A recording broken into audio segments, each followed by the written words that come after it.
ሰላም ጤና ይስጥልን ውድ ተመልካቾቻችን ዞትር በዚህ ሰዓት ወደ እናንተ የሚደርሰው የአንድ እድል ፕሮግራማችን ከፋና ሚዲያ ኮርፖሬሽን ፋና ቴሌቪዥን መካሄድ ጀምሯል። ዛሬ ደግሞ ትኩረታችንን የምናደርገው ኢትዮጵያ በዓለም የዲፕሎማሲ መድረክ ጉልህ ስፍራ ካላቸው ሀገራት መካከል በቀዳሚነት ትጠቀሳለች። የዓለም መንግስታት ማህበር ሲመሰረት፣ የአህጉራዊ መድረኮችም ሲመሰረቱ ኢትዮጵያ መስራችና የቻርተሮቹ ፈራሚ ናት። እነዚህ ታሪኮቿ በዲፕሎማሲው ዓለም አቀፍ መድረክ ላይ ምን እድል አስገኘ እኛስ እንዴት ስንጠቀመው ቆየን የሚለው ጉዳይ ዛሬ አንድ እድል ዋነኛ የመወያያ ርዕሰ ጉዳያችን ሆኖ ይቆያል። ለዚህ ደግሞ በውጭ ጉዳይ ሚኒስቴር በከፍተኛ ተመራማሪነት ቦታ ላይ እየሰሩ የሚገኙ እንዲሁም ደግሞ በተለያዩ ሀገራት ደግሞ ኢትዮጵያን በመወከል በዲፕሎማትነት ያገለገሉት አቶ ዮሐንስ ገበየሁ እዚህ ስቱዲዮአችን ነው የሚገኙት። ከእሳቸው ጋር ቆይታ አደርጋለሁ። እንኳን ደህና መጡ። አመሰግናለሁ ስለጋበዛችሁ። እጅግ አድርጌ ነው እኔም በድጋሚ ማመሰግነው። ዛሬ እንግዲህ እያነሳን የምንቆየው ስለ ዲፕሎማሲ ነው በስፋት የምናነሳው። ኢትዮጵያ ባለፉት በተለይ 8 ዓመታት በተለየ መልኩ ዲፕሎማሲን ስትጠቀምበት እንደቆየች በተለየ መልኩ ማንሳት እንችላለን። ማሳያዎችም ስላሉ ኋላ ላይ እያነሳን እንቆያለን። ለመንደርደሪያ እንዲሆነን ግን አሁን ያለንበት ዓለም አቀፋዊ ሁኔታ ከዲፕሎማሲ አንጻር እንዴት ይመለከቱታል? በርከት ያሉ ተለዋዋጭ አውዶችን እያየን ስለሆነ። እውነት ነው። ቀደም ብለን እንደጠቀስከው ኢትዮጵያ የበርካታ ዓለም አቀፍና አህጉራዊ ድርጅቶች መስራች ነች። ከመንግስታቱ ድርጅት ጀምሮ አባል ነበርን። የተባበሩት መንግስታት ድርጅት መስራች እና በሀሳቡ ላይ ከፍተኛ አስተዋጽኦ አድርገናል። ከዛ በኋላም የአፍሪካ ህብረት፣ ኢጋድ እያልን ወዘተረፈ ልንጠቅስ እንችላለን። በእነዚህ ተቋማት መስረታ ሂደት ውስጥ ኢትዮጵያ አስተዋጽኦ ልታደርግ የሞከረችው አንድም የዓለም አቀፍ ሁኔታውን ሸፕ ማድረግ፣ ቅርጽ ማስያዝ፣ ፍላጎቷ በዛ ውስጥ እንዲንጸባረቅ፣ የአፍሪካ ፍላጎት በእነዚህ ተቋማት ውስጥ መንጸባረቅ እንዲችል ነው ይሄንን ስራ ያሰራችው ማለት ነው። የኢትዮጵያ የዓለም አቀፍ ሁኔታውን በአንክሮ የመመልከት ነገር ከመጀመሪያም የነበረ ነው ማለት ይቻላል። የአሁኑም ውይይታችን አሁን ያለንበት ዓለም አቀፍ አውድ እንዴት ነው ልንመለከተው የምንችለው የሚለው ጥያቄ ትክክል መሆኑን ለማስረገጥ ስለፈለኩ ነው። አሁን ያለንበት ሁኔታ ሁላችንም እንደምናውቀው ከባለብዙ ከአንድ ዋልታ ወደ ባለብዙ ዋልታ በፍጥነት እየተሽከረከረ መዳረሻው የት እንደሆነ ለማወቅ በሚያስቸግር ሁኔታ ላይ ይገኛል። የመካከለኛ ኃይሎች ቀጠናችን ጨምሮ በዓለም አቀፍ ዲፕሎማሲ ከፍተኛ የሆነ አስተዋጽኦን ተሳትፎን እያደረጉ ይገኛል። በተለይም በአፍሪካ ቀንድ ያላቸው ተሳትፎ በፍጥነት እየጨመረ ነው። ይህ በፍጥነት እየጨመረ ያለው አይገመቴነቱ እየበዛ የመጣው በሳይንስና ቴክኖሎጂ፣ በሳይበር ሴኩሪቲ የዲፕሎማሲው ምህዳር እየቀየረበት ያለ ሁኔታ ላይ ነው የምንገኘው። በዚህ ሁኔታ ውስጥ ደግሞ አገራት የሚከተሉ ፎሬን ፖሊሲ በጥናት የተመሰረተ በትንታኔ የተመሰረተ የረዥም ጊዜ ፍላጎትን ከግምት ውስጥ ያስገባ መሆን መቻል አለበት ብዬ አምናለሁ። አገራት ይሄንን ያማረግ አቅማቸው የተወሰነ ነው። ብዙዎቹ ወደ ባሻ መሆን፣ ሪአክቲቭ ፎሬን ፖሊሲን የመከተል፣ በውጭ ኃይሎች ላይ የመንጠልጠል ወዘተረፈን እሱን እንመለከታለን እና በአጠቃላይ ዓለም አቀፍ ሁኔታውን ስንመለከት ይህ ጉዳይ የሚንጸባረቅበት ፍክክር የሚታይበት ሆኖ ነው የምናገኘው። ዓለም አቀፍ መድረክ ወይም ደግሞ ለዲፕሎማሲ ትልቁ አውድ የሆነው የሰፊው የሉላዊነት የገበያ ምህዳር በከፍተኛ ሁኔታ ቀደም ብለው እርሶም እንዳነሱት በተከፋፈለ መልኩና ከአንድ ዋልታ ወደ ብዙ ዋልታ እየተሸጋገረ ያለበት አውድን እየተመለከትን እንገኛለን። እርሶም እንዳነሱት በዚህ አውድ ውስጥ ኢትዮጵያ ባለፉት 8 ዓመታትና ከዛም አስቀድሞ ያለውን ልናነሳው እንችላለን፣ ግን ነጠል አድርገን ባለፉት 8 ዓመታት እንዴት ያለ አካሄድን መረጠች? በዚህ አይነት ባነሳ ነው አውድ ውስጥ በነበረ የዲፕሎማሲ መድረክ ላይ አይ ቲንክ እዚህ ላይ ማየት አለብን ብዬ የማስበው ባለፉት 8 ዓመታት የውጭ ጉዳይ ፖሊሲያችንና ዲፕሎማሲያችን ማዕከል ያደረገባቸው እሳቤዎችን መጀመሪያ መመልከት መቻል አለብን ብዬ አስባለሁ። የመጀመሪያው ብሔራዊ ፍላጎታችንን ማዕከል ያደረገ ያ ማለት ሾፌሩ ብሔራዊ ፍላጎታችን ነው፣ እሱ የሚመራን መሪያችን ብሔራዊ ፍላጎታችን በመሆኑ እሱን ተከትለን ነው መሄድ ያለብን የሚል የመጀመሪያውና ዋነኛው እሳቤ ነው። በእርግጥ የዲፕሎማሲ ሀሁ ብሔራዊ ፍላጎትን ብሔራዊ ጥቅምን ማራመድ ነው የመጀመሪያው። እሱ ነው አንዱ የመጀመሪያው እሳቤ። ሁለተኛ ለጎረቤቶቻችን ቅድሚያ የሚሰጥ የውጭ ጉዳይ ፖሊሲ ነው። ከጎረቤቶቻችን ጋር ወይ እንድናለን ወይ አብረን እንሞታለን ነው። አብረን ለመዳን መስራት አለብን። ጎረቤቶቻችን ሲድኑ፣ ሲያድጉ፣ ሲበለጽጉ እኛም አብረን ማደግ እንችላለን የሚል እሳቤን ያነገበ ነው። ማንኛውም እንቅስቃሴያችን ጎረቤቶቻችንን ማዕከል ያደረገ ነው ማለት ነው። ሁለተኛው ዜጎችንና የኢትዮጵያን ክብር ከፍ ማድረግ የሚችል የውጭ ጉዳይ ፖሊሲ ማራመድ እሳቤው ነው ማለት ነው። ሶስተኛው ፕሮባብሊ አራተኛው ነጥብ በፍክክርና በትብብር መካከል ሚዛንን ማስጠበቅ ያስፈልጋል ነው። ከሀገራት ጋር በሚኖር ግንኙነት ማለት ነው። እውነት ነው። ከሀገራት ጋር በሚኖር ግንኙነት ውስጥ በፍክክርና በትብብር መካከል ሚዛን ማበጀት ካልተቻለ አስቸጋሪ ስለሚሆን እሱ አንዱ እና ዋነኛው እሳቢያችን ሆኖ ቆይቷል ማለት ነው። የሀገራችን ክብር ከፍ ከማድረግ አንጻር ስንመለከት የምግብ ሉዓላዊነት ራሳችን ማብቃት መቻል አለብን ብለን እናስባለን። ዜጎቻችን በየትኛውም ዓለም ላይ ቢኖሩ መብታቸው መከበር የሚችልበትን ተቋማዊ አሰራር መዘርጋት ያስፈልጋል በሚል ነው እንቅስቃሴ ሲደረግ የቆየውና ከዚህ አንጻር በርካታ ስራዎች ተከናውነዋል ማለት ይቻላል ማለት ነው። በዚህ ውስጥ ኢትዮጵያ እነዚህን አራት ዋነኛ የዲፕሎማሲ የማከናወኛ መሳሪያዎችን በመጠቀም ምንድነው ማሳካት የቻልነው? በተለይ ከዓለም አቀፍ ዲፕሎማሲ እንግዲህ ቀደም ብለው እርሶም ሲያነሱት እንደነበረው እኛና ሌሎች ሀገሮች የምናከናውነው በአህጉር አቀፍም በቀጠናም ይሁን በዓለም አቀፍ መድረክ የምናደርገው እንቅስቃሴ እንደመሆኑ መጠን ምንድነው ማሳካት የቻልነው? በዓለም አቀፍ መድረክ ጥቅማችንን ከማስጠበቅ ሊሆን ይችላል፣ ብሔራዊ ክብራችንንም እንደዚሁ ተጠብቆ እንዲቆይ ከማድረግ አንጻር። እውነት ነው። ከዚህ አኳያ የመጀመሪያው ሁላችንም የምናውቀው አንዳንድ ብሔራዊ ፍላጎቶቻችን የታወቁ ናቸው። አንዳንዶቹ በግልጽ የሚታዩ የሚዳሰሱና የሚጨበጡ ናቸው። ከዚህ አንጻር የኢትዮጵያ ታላቁ የህዳሴ ግድብን ማንሳት ያስፈልጋል ብዬ አስባለሁ። ይህ ፕሮጀክት እንዳይሳካ የከፍተኛ የሆነ የውጭ ጫና ሲደረግ እንደነበር ለሁሉም የሚታወቅ ሀቅ ነው። የተደረጉ የዲፕሎማሲ እንቅስቃሴዎች ጫናዎችን በማስወገድ ይህንን ፕሮጀክት ወደ ስትራቴጂያዊ አሴት መለወጥ እንዲቻል ማድረግ ተችሏል። ይሄ በጣም ትልቁ እና አንዱ ውጤት ነው። ከዚሁ ጋር የሚያያዘው የኮኦፕሬቲቭ ፍሬምወርክ አግሪመንት ሲኤፍኤ የሚባለው ሊፈረም ችሏል። ይሄም በተለይም የአባይ ውሃ አጠቃቀም ጋር በተያያዘ ያሉ የህግ ማዕቀፎችን በማጠናቀር ሁሉን አሳታፊ የሆነ ስርዓትን በመዘርጋት የራሱ አስተዋጽኦ አድርጓል። በዚህ ረገድም የኢትዮጵያ ዲፕሎማሲ የተጫወተው ሚና ከፍተኛ ነው ብለን መውሰድ እንችላለን። ሌላኛው በተለይ የዜጎችን ክብር ከማስጠበቅ አንጻር መነሳት አለበት ብዬ የማስበው ዜጎቻችን ለስራ ለኢኮኖሚ ወደ ተለያዩ ዓለማት ይሄዳሉ። ወደ ተለያዩ ዓለማት የሚያደርጉትን እንቅስቃሴ በህግና በደንብ ከሀገራት ጋር በሚደረግ የሁለትዮሽ ስምምነት መሆን እንዲችል ማድረግ ተችሏል። ዜጎቻችን ኤመርጀንሲ በሚያጋጥማቸው ጊዜ ደግሞ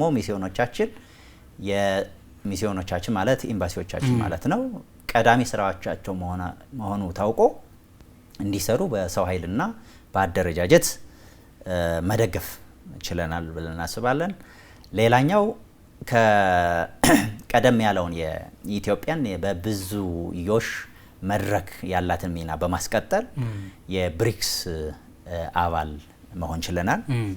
ይህ ነባሩን የባለብዙ ወገን ዲፕሎማሲ የበለጠ ያጠናከረ ትራዲሽኑን ያስቀጠለ ነው ማለት እንችላለን። ሶ እንግዲህ በመደመር መንግስትም ትናንትን ከዛሬ ማያያዝ መቻል አለብን፣ ዛሬን ደግሞ ከነገ ጋር ማያያዝ አለብን እንላለን እና ያንን በሚያሳይ መንገድ ነው የብሪክስ አባልነት ሊገለጽ የሚችለው ማለት ነው። ሶ ከዚሁ ጋር ማያያዝ የምፈልገው በተለይ በግሪን ሌጋሲ ያስመዘገብነው ከፍተኛ የሆነ ለውጥ ምርታ አገራችን የተባበሩ መንግስታት የአየር ንብረት ለውጥ ጉባኤን ማስተናገድ እንድትችል በኢትዮጵያ አቆጣጠር ማስተናገድ እንድትችል እድሉን ፈጥሯል ማለት ነው። ስለዚህ የውስጥ አቅማችን ወደ ውጭ በመውጣት የኢትዮጵያን ተጽዕኖ እያሳየው ነው፣ ያንጸባረቅ ነው፣ መስታወቱ ነው እያሳየን ነው ማለት እንችላለን ማለት ነው። ሌላኛው ሁላችንም እንደምንገነዘበው ከሁሉም አቅጣጫ የውጭ ሀገር መሪዎች ወደ አዲስ አበባ ሲጎርፉ እየተመለከትን ነው። የውጭ ሀገር መሪዎች ከግራም ከቀኝም ከምስራቅም ከምዕራብም የጣሊያን፣ የፈረንሳይ፣ የማሌዥያ፣ የሲንጋፖር መጥቀስ ይቻላል። የአሜሪካ፣ የአውሮፓ ህብረት፣ የጀርመን፣ የቻይና የውጭ ጉዳይ ሚኒስትሮች ሀገራችን በተደጋጋሚ ሲጎበኙ ተመልክተናል እና ይህ ያለውን የዲፕሎማሲ የኢትዮጵያን የዲፕሎማሲ ስብህት የሚያሳይ ነው ብዬ አስባለሁ። ይህም የዲፕሎማሲው አንዱ ውጤት እና ልንመለከተው የምንችለው ነው። ሌላኛው በተለይ ባለብዙ ወገን ዲፕሎማሲ ያለን ተሳትፎ እየጨመረ ነው። ተሳትፎ ብቻ ሳይሆን ተጽዕኖአችን ማለት ነው። በቅድም የጠቀስኩት አለ የአየር ንብረት ጉባኤው በአፍሪካ ህብረት የሰላም አርኪቴክቸር ውስጥ ያለን ተሳትፎና ሚና ጨምሯል። በዩኤን ሂውማን ራይት ካውንስል ውስጥ እና በሌሎች መድረኮች ይሄ የሚያሳየን ባለፉት 8 ዓመታት የተከናወኑ ስራዎች ያመጡት ያለውን ሁኔታ ነው። በመጨረሻ እንደው መጨመር አለብን ብዬ የማስበው የኢትዮጵያ ዲፕሎማሲ ዋናው ማጠንጠኛ ኢኮኖሚ ዲፕሎማሲ ነው። ለሀገራችን ምን ያህል የኢኮኖሚ ለውጥ አመጣ የሚለው መመልከት መቻል አለብን። ከዚህ አንጻር ያው በተለይ ባለፉት 2-3 ዓመታት ኤክስፖርት በፍጥነት እና በሚያስደንቅ ሁኔታ ጨምሯል። ይሄ አንዱ የኢኮኖሚክ ዲፕሎማሲያችን ማጠንጠኛ ነው። ምክንያቱም ኤክስፖርትን ፕሮሞት ማድረግ መቻል አለብህ። የኢትዮጵያ ምርት ማስተዋወቅ መቻል አለብህ። ለኢትዮጵያ ምርት ገዢዎች ማፈላለግ አለብህ። ስለዚህ በዚህ ሂደት ውስጥ ዲፕሎማሲው አይተኬ ሚና ተጫውቷል። ሌላው የፎሬን ዳይሬክት ኢንቨስትመንት የውጭ ቀጥተኛ ኢንቨስትመንትም እንደዚሁ በፍጥነት ጨምሯል። ባለፈው በተካሄደው የኢንቨስት ኢን ኢትዮጵያ በአስሮቹ ቢሊየን የሚቆጠር ዶላር ሪጅስተር ማለት ወደ 13 ቢሊየን ዶላር ይሄ እንደው ዝም ብሎ ከሰማይ የወረደ ምን አይደለም። ሰርተበት በዲፕሎማሲም በአገር ውስጥ ያሉ ምቹ ሁኔታዎችን በመፍጠርም ጭምር የመጣ ነውና የዲፕሎማሲው ውጤት አካል ተደርጎ ሊወሰድ ይችላል። ሌላው በዲፕሎማሲ ውስጥ ኢትዮጵያ እየተከተለች ነው ተብሎ ከሚታሰበው ስራዎች መካከልና እንደ ውጤትም ተደርጎ ሲጠቀስ የምንሰማው ጉዳይ አንዱ የኢትዮጵያ የዲፕሎማሲ አካሄድ አሁን ላይ ከመሽኮርመም ወጥቷል የሚል ሀሳብ በስፋት ይነሳልና ይሄ ምን ማለት ነው? መገለጫውስ ምንድን ነው የሚለውን ነገር ብናነሳው መልካም ይመስለኛል። እውነት ነው። ከመሽኮርመም የወጣ መሆን መቻል አለበት ነው። መጀመሪያ መገለጫው የብሔራዊ ፍላጎታችን ምንድን ነው፣ የኢትዮጵያ ብሔራዊ ጥቅም ምንድን ነው የሚለውን በደንብ መግለጽ፣ ዲፋይን ማድረግ እሱ ላይ ነው የሚጀምረው። ቀደም ብዬ የጠቀስኳቸው የኢትዮጵያ ክብር፣ የዜጎች ጥቅም ማስጠበቅ፣ በኢኮኖሚ ዲፕሎማሲ ማግኘት ያለብንን እንድናገኝ ማድረግ ወዘተረፈ። ከዚሁ ጋር በተያያዘ የባህር በር ፍላጎት ለኢትዮጵያ የኢኮኖሚ ብቻ ሳይሆን የደህንነት ጉዳይ ነውና ስለዚህ የተሽኮረመምክ የምትተው ጉዳይ አይደለም ነው። ይሄንን በድፍረት ፍላጎታችን ይሄ ነው፣ ይሄንን ለማሳካት እንፈልጋለን ብለን ማስቀመጥ መቻል የተለመደ የዲፕሎማሲው ባህሪ አልነበረም። በእኛ ታሪክ ውስጥ ማለት ነው። በእኛ ታሪክ ውስጥ ልክ ነው። በእኛ ታሪክ ውስጥ አልነበረም። ከዚህ ወጥተን ፍላጎታችን 1 2 3 ነው ብለን አስቀምጠን እየሄድንበት ያለውን መንገድ የሚያሳይ ነው ከተሽኮርማሚ ወጥተናል ስንል። ስለዚህ አንድን ሰው ለማስከፋት ወይም ሌላኛው ለማስደሰት አይደለም እንቅስቃሴያችን ማለት ነው። መመዘኛው ብሔራዊ ጥቅማችን ነው። የኢትዮጵያ ሕዝብ የሚያስፈልገውን መለየት፣ ይህ ብሔራዊ ፍላጎት ደግሞ የሌላውን ሀገር ጥቅም በማይጎዳ በሚያቻችል አንዳንዴም ምንድነው ተደማሪ በሆነ መንገድ ማሳካት የሚቻልበትን ያሳየንበት ነው። እሱ ነው ከተሽኮርማሚ ወጥተናል ስንል በዋነኝነት እሱን ማሳየት መቻል አለበት።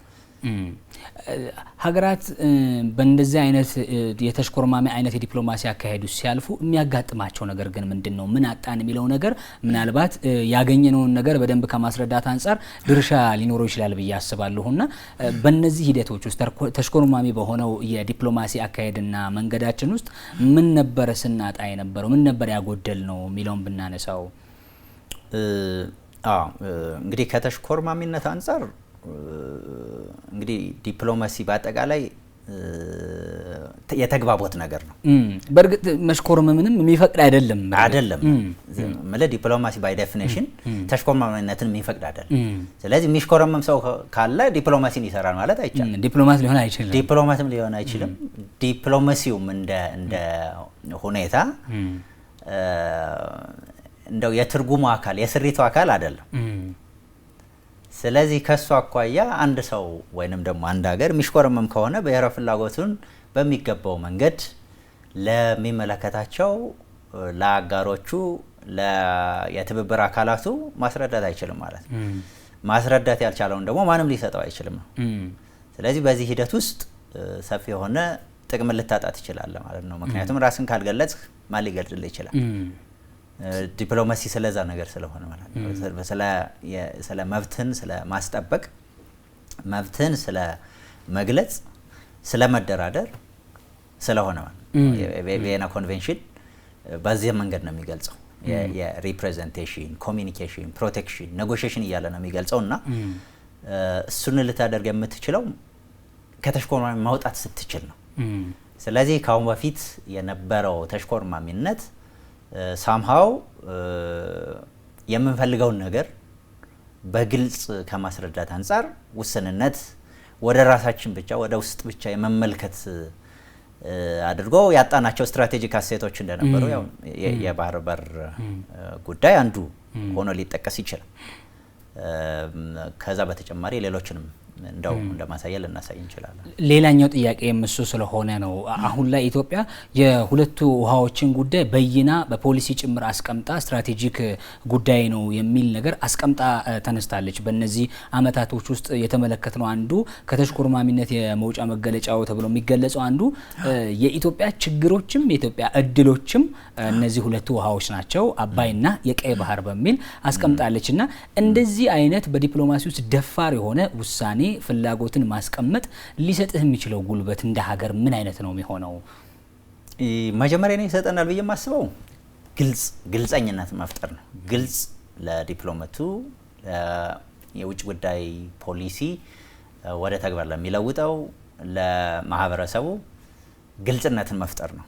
ስለዚህ ግልጽነትን ፈጥሮ ከዚሁ ጋር ማያያዝ የምፈልገው የኢትዮጵያ ብሔራዊ ፍላጎት ምንድነው የሚለውን አሁን በይኗል ማለት ነው። ስለዚህ የተበየነ ነገር ወደ ትግበራ ነው የምትገባው ማለት ነው። እሱን ካደረገ በኋላ እዚህ ጋርም አይ ቲንክ ማያያዝ አለብን ብዬ የማስበው ፍላጎታችን ብቻ ሳይሆን ምንድነው የክፍተታችን ወይንም ደግሞ የቨልነራቢሊቲያችን ምንጭም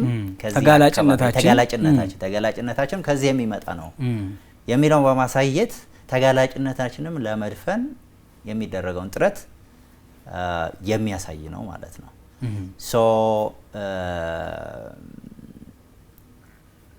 ይሄንን ሁኔታ መረዳት ከአጋሮቻችን ጋር የምናደርገውን ትብብርም ግልጽ ስለሚያደርግ በቀላሉ በሰጥቶ መቀበል ማግኘት ያለብን እንድናገኝ የሚረዳ ይመስለኛል። ለዚህም ይመስላል በተለይ የባህር በርን ጉዳይ ላለፉት 2 ዓመታት ተከታታይ በሆነ መልኩ መንግስት በዚህ ጉዳይ ላይ ከአንድ ምዕራፍ የተሻገረ ስራ ሰርቼበታለሁ በሚል ሲገልጸው ነበር። ለዛ ማሳያ የሚሆነው በርካታ የኢትዮጵያ ወዳጅ ሀገራትና በዲፕሎማሲ የተቆራኙ ሀገራት እውቅና ሲሰጡትና የጥያቄውን ፍትሃዊነት ጭምር ሲያረጋግጡ እንደነበር እናስታውሳለን። እሱን ምናልባት ሀሳብ ብንሰጥበት። አሁን ሁሉም ሀገራት በሚባል በተለይም ዋና ዋናዎቹ ጨምሮ የኢትዮጵያን የባህር በር ፍላጎት ማንም የሚቃወም የለም። ጥያቄውን ፍትሃዊ ነው ወደሚል መጥተዋል። ብዙዎቹ አሜሪካንም ልትወስድ ትችላለ፣ ፈረንሳይም ልትወስድ ትችላለ፣ አውሮፓ ህብረትም ልትወስድ ትችላለ፣ ሌሎች የአፍሪካ ሀገራትም ልትወስድ ትችላለ። ፍትሃዊነቱን በተመለከተ ምንም እንትን የለም፣ ተረድተውታል። አገራችን የባህር በር ያስፈልጋታል። ትልቅ ሀገር ነች። ትልቅ ኢኮኖሚ ነው። በምስራቅ አፍሪካና በአፍሪካ ቀንድ መረጋጋትን ለማምጣት የሚያስፈልግ ከሆነ ወደ አውሮፓና ወደ ኤዥያ የሚተላለፉ የንግድ መርከቦች ሰላማዊነታቸው እንዲጠበቅ ካስፈለገ በቀጠናው ያለው አለመረጋጋት በፍጥነት መሻሻል እንዲችል የሚያስፈልግ ከሆነ የኢትዮጵያ ሚና ከፍተኛ እንደሆነ ያለምንም ጥርጥር እነዚህ ሀገራት የተቀበሉት ነው። በተደጋጋሚም በሚደረጉ ውይይቶች በሚሰጧቸው መግለጫዎች እሱንን የተመለከትን ነው። በመሆኑም ተቀባይነቱ በፍጥነት እንትን እያለ ነው። አሁን አተገባበሩ እንዴት ይሆን በሚለው ካልሆነ በስተቀር በጥያቄው ፍትሃዊነት ላይ ምንም ኮመን ኮንሰንሰስ አለ ማለት ይቻላል። በርግጥ ይህ የቀይ ባህር መስመር እንዲሁም ደግሞ እስከ ባቤል መንደብ የሚዘረጋው ይህ ሰፋ ያለ ከ2000 በላይ ኪሎ ሜትር የሚያካልል አካባቢ ነው። በዚህ አካባቢ ላይ አደጋ የሚጥሉ አካላት አሁንም ድረስ እየመጡ ነው። በቅርብ ጊዜ የምናስታውሰው እንግዲህ አሁንም ከሰሞኑም ጭምር ዓለም አቀፍ የመገናኛ ብዙሃን እያነሱት የሚገኘው የሁቲ አማጽያን ቡድን በዚህ ቀጠና ላይ የሚንቀሳቀሱ የንግድ መርከቦችን ጭምር ታርጌት እያደረገ እንደሆነ ይታወቃል። ከዛ አስቀድሞ ደግሞ የሶማሊያ የባህር ላይ ወንበዴዎችን የምናስታውሰው ነውና እንደ ኢትዮጵያ ያለ ሰፋ ያለ የህዝብ ቁጥር ያለው ሰፋ ያለ የቆዳ ስፋት ያለውና በቀጠናው በዛ አካባቢም በሰላም ማስከበር የሚታወቅ ሀገር በዚህ ቦታ ላይ መገኘቱ ይህንን ችግር ከመፍታት አንጻር የሚኖረው ሚና የተገነዘቡት ይመስላል። አሁን ያለው አካሄድ ትክክል ነው። እሱን ከመገንዘብ ነው በዋነኝነት የኢትዮጵያን የባህር በር ፍላጎትን የሚደግፉት። ምክንያቱም የፈለገ ጦር ቢያሰማሩ ቅድም ያልካቸውን በሶማሊያ ያሉ ሽብርተኞችን፣ የባህር ላይ ወንበዴዎችን እንዲሁም የንግድ መተላለፊያዎችን የሚገቱ እንቅስቃሴዎችን ለማስወገድ የሚቻል አይደለም። ስለዚህ የዓለም አቀፍ ግንኙነት የዓለም አቀፍ ትብብር አስፈላጊነት ከዚህ ጋር የሚያያዝ ነው። በመሆኑም ኢትዮጵያ በቀጠናው የሚኖራት ተሳትፎ ይሄን በመግታት ወይም ይሄን ትብብር የበለጠ በማጠናከር ያለው ሚና በደንብ የተረዱት ነው እና ትክክል ነው ለማለት ነው። ሌላው እዚሁ መካከለኛው ምስራቅ ላይ ቆይታ የሚያደርገንን ሀሳብ እናንሳና ደግሞ ውይይታችንን እያፍታታን እንቀጥል። ያው እርሶም በዲፕሎማትነት ካገለገሉባቸው ከባቢዎች መካከል አንዱ የመካከለኛው ምስራቅ እንደሆነ ቀደም ሲልም ስናነሳም ነበርና እሱንም አድምጫ ያለውና ኢትዮጵያ በተለይ በረዘም ላለ ጊዜያት በዲፕሎማሲ አካሄድ ውስጥ ይሄንን የመካከለኛው ምስራቅ አካባቢ ያሉ ሀገራትን በወዳጅነት ፈርጆ ከነሱ ጋራ ያለን የዲፕሎማሲ ግንኙነት ከማጠናከር ይልቅ የተራራቁ ፍላጎቶችን የማሳየትና የነበሩ መንግስታትም ያን አይነት አካሄድ ሲከተሉ እንደነበር እናስታውሳለን። የመጋቢት 24 2010 የመጣው ለውጥ ግን ይሄንን የቀየረና እንደ አዲስ በባህል ያለንን ትስስር፣ በሃይማኖት ያለንን ትስስርና የኢኮኖሚ ትስስራችንና ቅርበታችንንም ጭምር ታሳቢ ያደረገ አካሄዶችን እየተከተለ እንመለከታለንና በዛው አካባቢ ሆኖ ዲፕሎማት ሆኖ እንዳገለገለ ሰው እንዴት ተመለከቱት? የመካከለኛው ምስራቅ ሀገራትና የኢትዮጵያ የዲፕሎማሲ ግንኙነት ባለፉት አመታት ምንድነው የሚመስለው? ባለፉት አመታት በመካከለኛው ምስራቅ ጋር ያለን ግንኙነት በአይነቱ በጥራቱ በፍጥነት ተቀይሯል።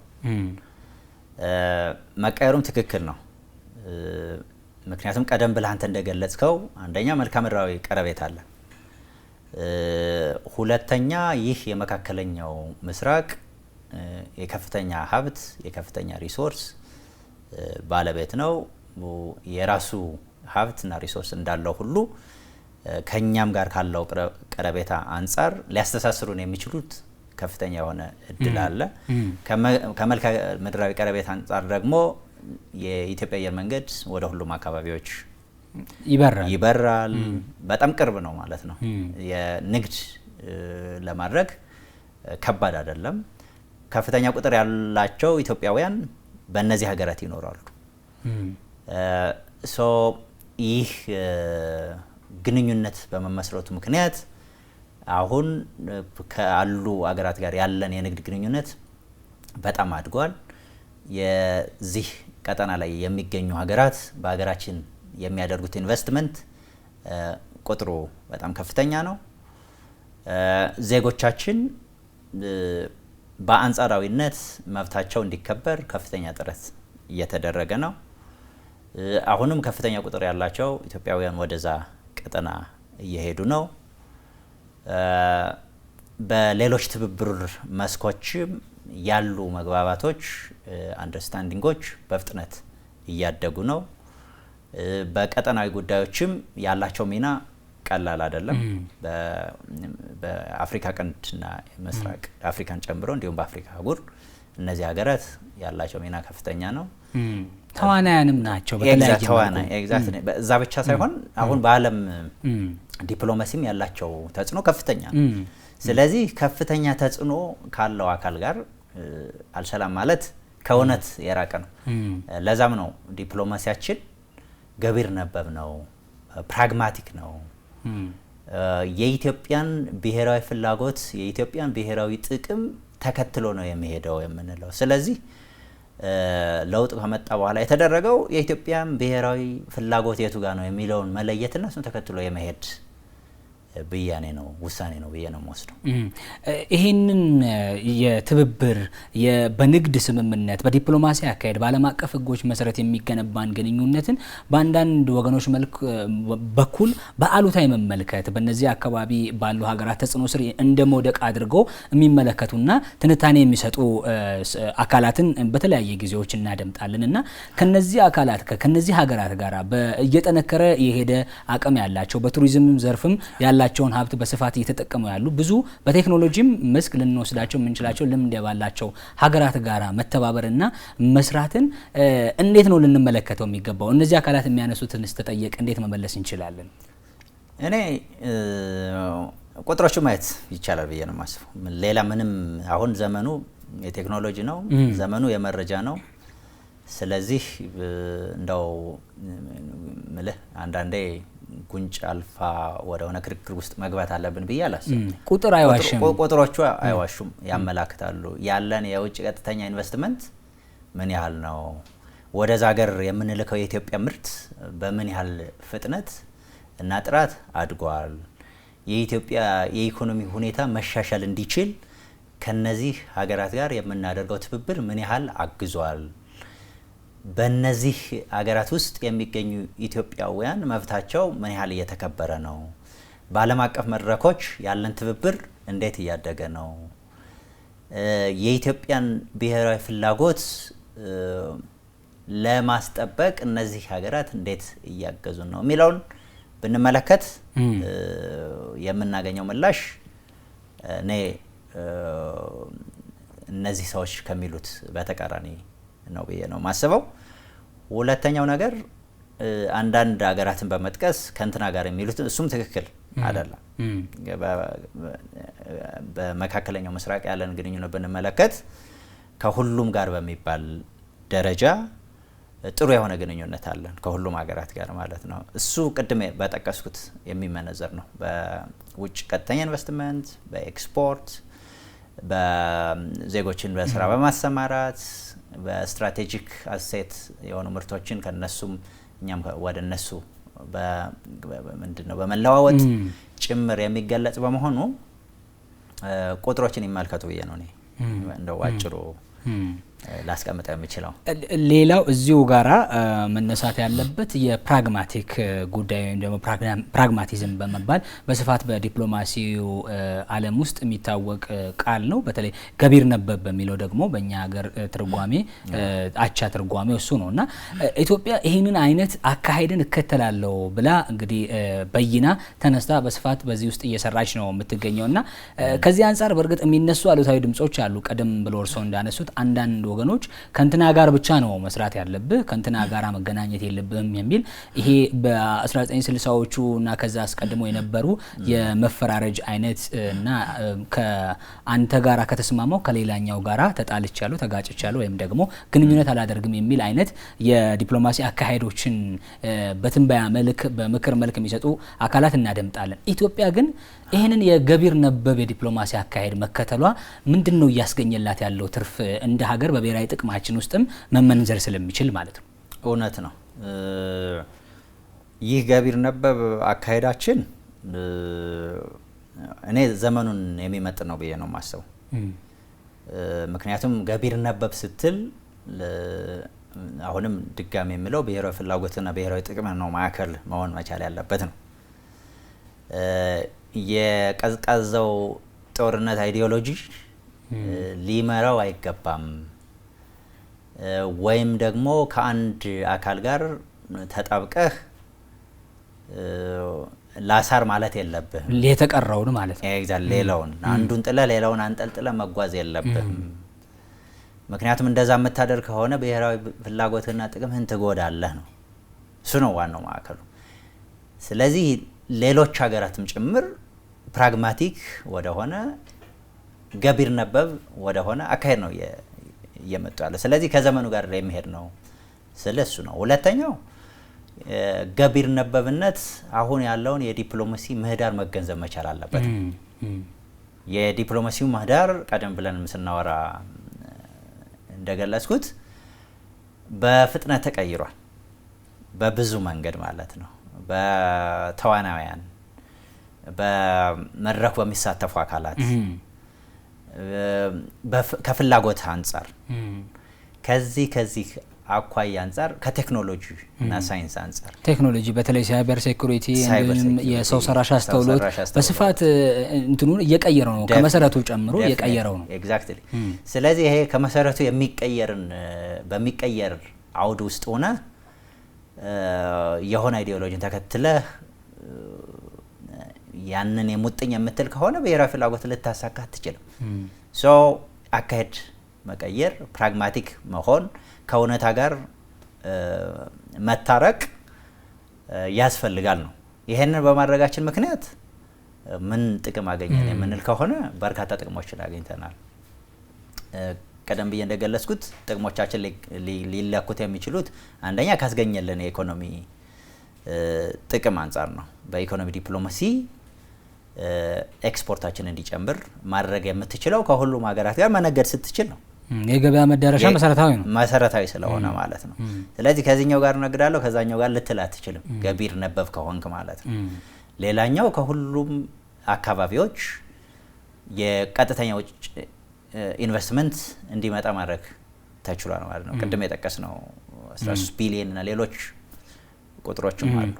በትክክል ከ10 ቢሊዮን ዶላር በላይ የወጪ ንግድ ሸቀጦች ተመዝግቧል። ኤግዛክት ሆኖ የማያውቅ ነው። ይህንን ልታደርግ የምችለው ፕራግማቲክ የሆነ አካሄድ ማምጣት ስትችል ነው። በቴክኖሎጂው በፍጥነት ተቋሞቻችን የተቀየሩ ነው። የአርቲፊሻል ኢንስቲትዩትን ጨምሮ ሌሎችም ተቋማት በፍጥነት ከዘመኑ ጋር ለመዘመን ለመሄድ ጥረት እያደረጉ ነው። ይህንን ደግሞ የምታደርገው ከሌሎች ሀገራት ጋር በሚኖር ትብብር ነው። ያ ገቢር ነበብነትን ይጠይቃል። ሌላኛው የሚያስፈልገን የዲፕሎማሲ ድጋፍ ለማግኘት ከሁሉም ጋር ትብብር ማድረግ መቻል አለብህ። በዚህ ረገድም ይህንን ማግኘት ችለናል ብዬ አስባለሁ። ቀደም ብዬ እየገለጽኩልህ ነበር። ከፍተኛ ቁጥር ያላቸው መራሒተ መንግስታት ሀገራችን ጎብኝተዋል። ከሁሉም አቅጣጫ ማለት ይቻላል። ብራዚል፣ ጣሊያን፣ ፈረንሳይ፣ ሲንጋፖር፣ ማሌዥያ፣ ኢንዲያ እያልን መቀጠል እንችላለን። ስለዚህ እነዚህ ሀገራት ከሁሉም አቅጣጫ የመጡ መሆናቸው የሚያሳየው መነሻችን ፕራግማቲክ ስለሆነ ነው። እነዚህ ሀገራት ደግሞ ወደ እኛ ሲመጡ በሰጠው መቀበል መርህ የምናገኛቸው ጥቅሞች አሉ፣ የምናስጠብቃቸው ጥቅሞች አሉ፣ የምናራምዳቸው ፍላጎቶች አሉ ማለት ነው። እሱን ማድረግ ችለናል። ለሀገራችን ማነው ለኢትዮጵያውያንን የስራ እድልም ለማግኘት ከሁሉም ሀገራት ጋር ከመካከለኛው ምስራቅ ብቻ ሳይሆን ከአውሮፓ ጭምር ስምምነቶች ለመፈራረም የሚያስችሉ ንግግሮችን ከአንዳንድ ሀገራት ጋር ደግሞ ስምምነቶችንም መፈረም ተችሏል። የኢትዮጵያ አየር መንገድ ሁሌም እንደሚያደርገው አፍሪካን ኮኔክት ያደርጋል። ምንድነው ፍላግ ካሪየራችን ነው፣ ባንዲራችንን ተሸክሞ መሄድ ነው እና ይህ ትልቅ ድርጅትም እንዲጎለብት መዳረሻዎችን እንዲያሰፋ ማድረግ ተችሏል። ይህም የዲፕሎማሲ ውጤት ጭምር ነው፣ የንግድ ብቻ አይደለም። ስለዚህ ይህንን ስትመለከት ፕራግማቲክ የሆነው ገቢር ነበው የሆነው የዲፕሎማሲያችንና የውጭ ጉዳይ ፖሊሲ አቅጣጫችን ውጤቶችን እያመጣ እንደሆነ ጉልህ የሆኑ ውጤቶችን እያመጣ እንደሆነ የሚያሳይ ነው። ሌላው እዚህ ላይ መጠቀስ አለበት ብዬ የማስበው የብሪክስና የኮፕ 32 አዘጋጅነታችን በከፍተኛ ድጋፍ ነው ይህንን ያገኘ ነው ማለት ነው። ከፍተኛ ድጋፍ፣ ከፍተኛ እምነት የተሰጠበት ነው። ይህንን ዝም ብለህ ልታገኘው የምትችለው አይደለም። ያለህ ገቢር ነበብ እንቅስቃሴ ያመጣው ውጤት ነው ማለት ይቻላል። ሌሎችንም ውጤቶች ልንዘረዝር እንችላለን ካለን ጊዜ አንፃር።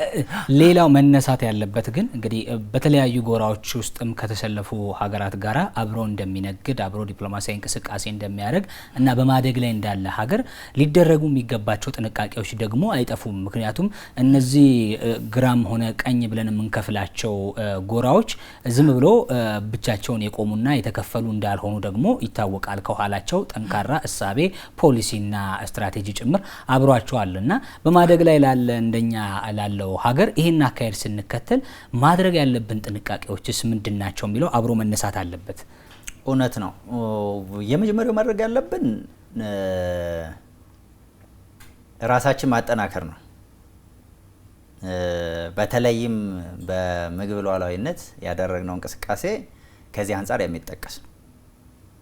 ቀደም ሲል አንዳንድ ሀገራት የምግብ እርዳታን እንደ ማዘዣ ለመጠቀም እንደ ማዘዣም ጭምር ኤግዛክትሊ እሱን ቴንደንሲ ስትመለከት በምግብ ራስን መቻል አንዱ እና ዋነኛው አቅጣጫ ወይንም ደግሞ የጥንቃቄ እርምጃ መሆን ይችላል ብዬ አስባለሁ። ሁለተኛው ነገር አጋሮችን ማስፋት ያስፈልጋል። ሁሉም እንቁላሎች አንድ ቅርጫት ውስጥ ማስቀመጥ ያለብን፣ ያ ቅርጫት ቢሰበር ስለሚሰበሩ ማለት ነው። ስለዚህ እሱንን በመከተል ከአገራት ጋር ያለንን ትብብር አስፋፍተናል። ከሁሉም አገራት ጋር የኢመርጂንግ የሚባሉት የመካከለኛ ኃይሎች ጋር፣ ትራዲሽናል ከሆኑ ፓርትነሮች ጋር፣ ከሌሎች ሀገራት ጋር በባለ ብዙ መድረክ በሁለትዮሽ መድረክ ከፍተኛ የሆነ እንቅስቃሴ ተደርጓል ማለት ነው። ስለዚህ ይሄም አንዱ የጥንቃቄው አካል መሆን መቻል አለበት። ሌላኛው ተቋማዊ ዝግጁነትን ማጎልበት ያስፈልጋል። ተቋማዊ ዝግጁነት ሰብአዊና ቁሳዊ ተቋማዊ ዝግጁነት ሁሌም አስፈላጊ ነው። ይሄ ለማንም ተቋም የሚሰራ ነው።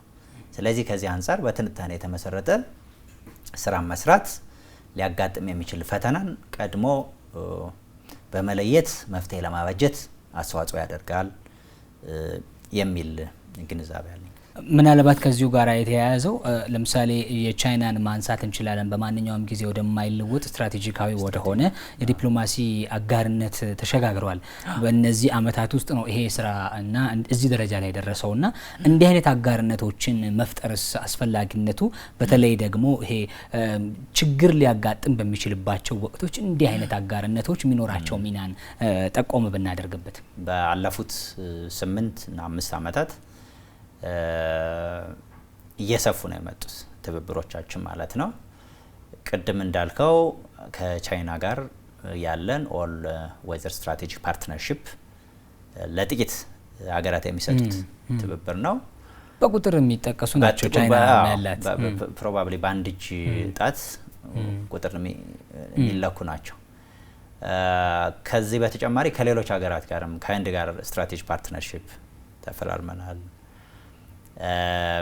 ከተባበሩት አረብ ኤሚሬትስ ከአዳዲስ ከምንላቸው ሀገራት ጋር እየሰፋ የመጣ ግንኙነት ከነ ብራዚል ጋር ከነ ሲንጋፖር ጋር ከነ ማሌዥያ ጋር ያለውን ከነ ቼክ ሪፐብሊክ ጋር ያለውን ግንኙነት መመልከት ይቻላል። በፍጥነት በውጤት በቁጥር በሚለካ ውጤት ነው እየመጣ ያለው።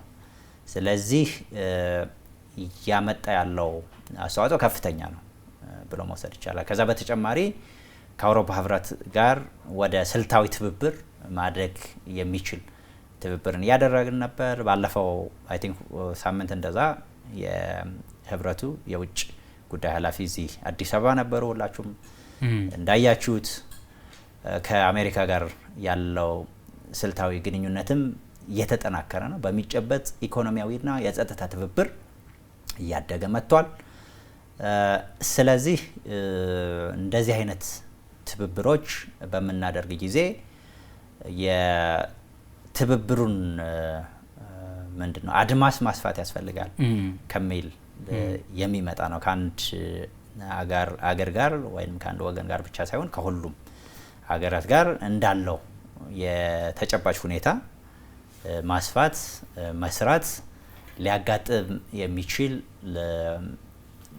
ምንድነው ፈተናን እንዲሁም ደግሞ ካንዱ የምናገኘው ጥቅም ከሌላኛው ከምናገኘው ጥቅም ጋርም አብሮ የመተሳሰር ኮምፕሊሜንታሪቲ ስላለውም ጭምር ይሄንን ታሳቢ ባደረገ መንገድ ነው ስንሄድ የነበረውና አካሄዱም ትክክል ነው። ሌሎች ሀገራትም አሁን እያመጡት ያለ ነው በፖሊሲ ሰነዶቻቸውን ስንመለከት። በመጨረሻ ባጭሩ እንዲያነሱልኝ አንድ ድል ልስጦት። ኢትዮጵያ እንግዲህ በአፍሪካም ሆነ በዓለም አቀፍ መድረኮች ያላት ተጽዕኖ ፈጣሪነቷን ከማጠናከር አንጻር እንዲሁም ደግሞ ይህንን ዘላቂ ብሔራዊ ተጠቃሚነትን ከማስቀጠልም አንጻር ከዚህ በኋላስ ምንድን ነው መሰራት ያለበት? እነዚህ የተጀማመሩ ፕራግማቲክ የሆነ ገቢር ነበብ የሆነ የዲፕሎማሲ አካሄድ ብለናል። ቀደም ሲል ያነሳናቸውም ሌሎች ዋና ዋና ቁልፍ እሳቤዎችም አሉ ዲፕሎማሲው እየተመራባቸው ያሉ ሂደቶችና ይህን ከማድረግ አንጻር ከዚህ በኋላስ የሚጠበቁ ተግባሮች እንደ መንግስት ምንድን ነው መሆን ያለባቸው? አዎ ከሞላ ጎደል ቅድም ያልናቸው እያጎለበቱ እያስቀጠሉ የመሄድ ነገር ነው የሚሆነው። እሳቤውም ከዛ የሚቀዳ ነው። ስለዚህ እኔ በሚቀጥሉት አመታት ትኩረት ተሰጥቶባቸው የሚሰሩ ጉዳዮች በሚል ሊቀመጡ ከሚችሉት መካከል አንደኛው የባህር በር ፍላጎታችን እንዲሁም የሁለቱ ውሃዎች ፍላጎታችን ተጠናክሮ የሚቀጥል ነው የሚሆነው።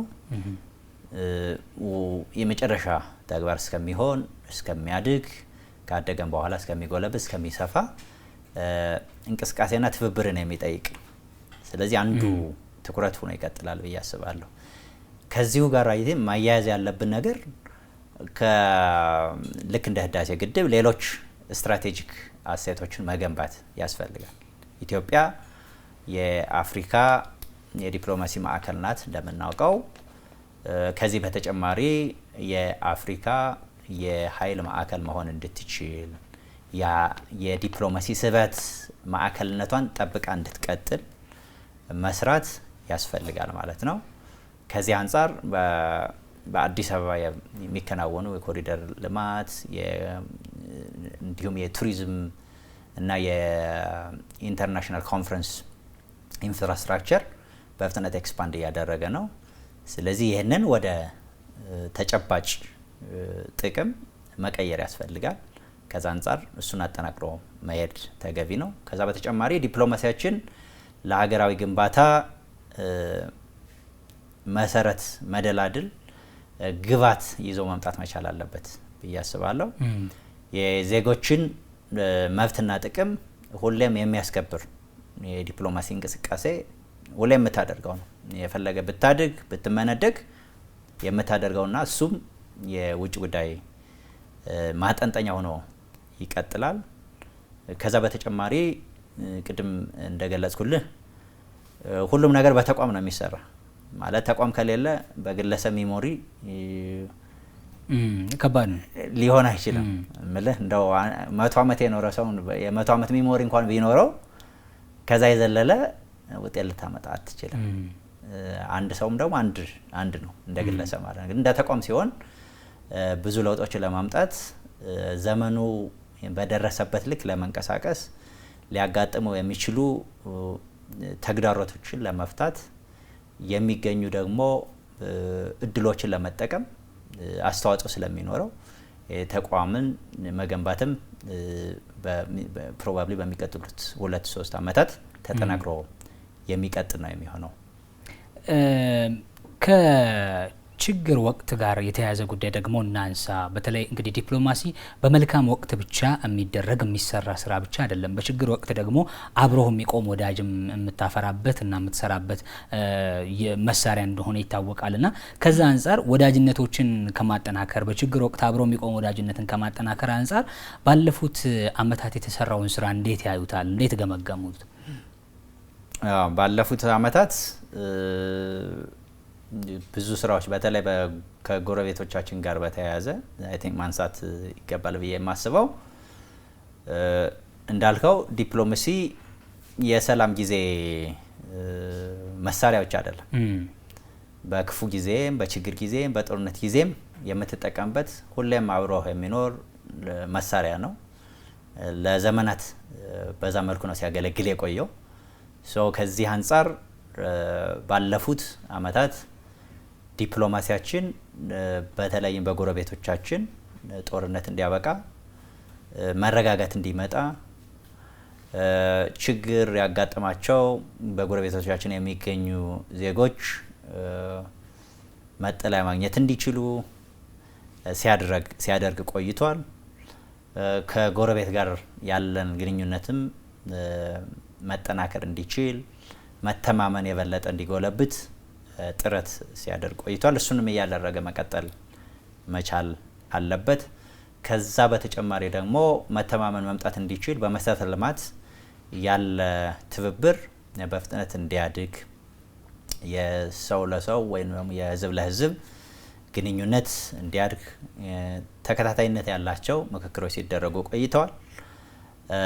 ከዛ በተጨማሪ ደግሞ ከትንሽ ወጣ ካለን ከጎረቤቶቻችን ለኢመርጀንሲ እንግዲህ አንድ የኢኮኖሚ ኢመርጀንሲ ሊሆን ይችላል። ምናልባትም ሁላችንም እንደምናውቀው በተለይ ለውጡ መንግስት ከመምጣቱ በፊት ኢትዮጵያ በከፍተኛ የእዳ ጫና ውስጥ ነበረች። ይህ የእዳ ጫና መቃለል እንዲችል መሸጋሸግ እንዲችል ከሀገራት ጋር መምከር፣ መነጋገር፣ መደራደር ያስፈልግ ነበር። እሱንን ማድረግ ትችላል። ከሀገራት ጋር ብቻ ሳይሆን ከሌሎች የሚመለከታቸው አካላት ጋር አበዳሪ ከሆኑ ተቋማት ጭምር ኤግዛክትሊ እሱን ማድረግ በማስፈለጉ ምክንያት ይሄንን በማድረግ ሀገራችን አሁን ከፍተኛ ኢኮኖሚ ማሻሻያዎች ለውጥ እያመጡበት ያለበት ሁኔታ ላይ እንገኛለን ማለት ነው። ቅድም የጠቀስካቸው የውጭ ንግድ፣ የኢንቨስትመንት፣ በቱሪዝም የሚገኘው ፍሰት መጨመር ወዘተረፈ ይህንን በኢመርጀንሲ ዲፕሎማሲ ምን ያህል አስተዋጽኦ እንደሚያደርግ የሚያሳይ ነው። ከዛ በተጨማሪ አልፎ አልፎ የሚያጋጥሙ ችግሮችን በተለይ ዜጎቻችን በተመለከተ የሚያጋጥሙ ችግሮችን ለመፍታትም ዲፕሎማሲው የኢመርጀንሲ መሳሪያ ሆኖ ሲያገለግል እንደዚሁ ተመልክተናል። ከዚህ በዘለለ ቀደም ብዬም ለመጠቆም እንደሞከርኩት በተለይ ጎረቤቶች አካባቢ ያሉ ትኩሳቶችን ለማብረድ ዲፕሎማሲን ስንጠቀም መቆየታችን ያው የሚታወቅ ነገር ነው። እጅግ አድርጌ አመሰግናለሁኝ። በውጭ ጉዳይ ሚኒስቴር ከፍተኛ ተመራማሪ የሆኑት አቶ ዮሐንስ ገበየሁ ላጋሩን ሀሳብ እይታዎቹ ስለ ጊዜዎትም ጭምር እጅግ አድርጌ ነው የማመሰግነው። እኔም አመሰግናለሁ ስለጋበዛችሁኝና ለዚህ እድል አመሰግናለሁ። ወደ ተመልካቾቻችን ላለፉት ደቂቃዎች ስትከታተሉ ቆይታ ያደረጋችሁት በኢትዮጵያ የውጭ ዲፕሎማሲ ላይ በተመለከተ እንዴት ባለ መልኩ ሲተገበር ነበር፣ ምን አይነት ውጤትና ትርፍስ አስገኘ በሚለው ጉዳይ ላይ ነበር እዚህ እንግዳ ጋብዘን ውይይት ያደረግን ቆይታ ያደረግነው። እናንተም ከኛ ጋር ስለነበራችሁ እጅግ አድርገን እናመሰግናለን። ውይይቱን እየመራው እኔ በረከት ተካልኝ ቆይታ አድርጌ ያለሁኝ። ሳምንት በሌላ ጉዳይ እስከምንገናኝ ቸር ጊዜ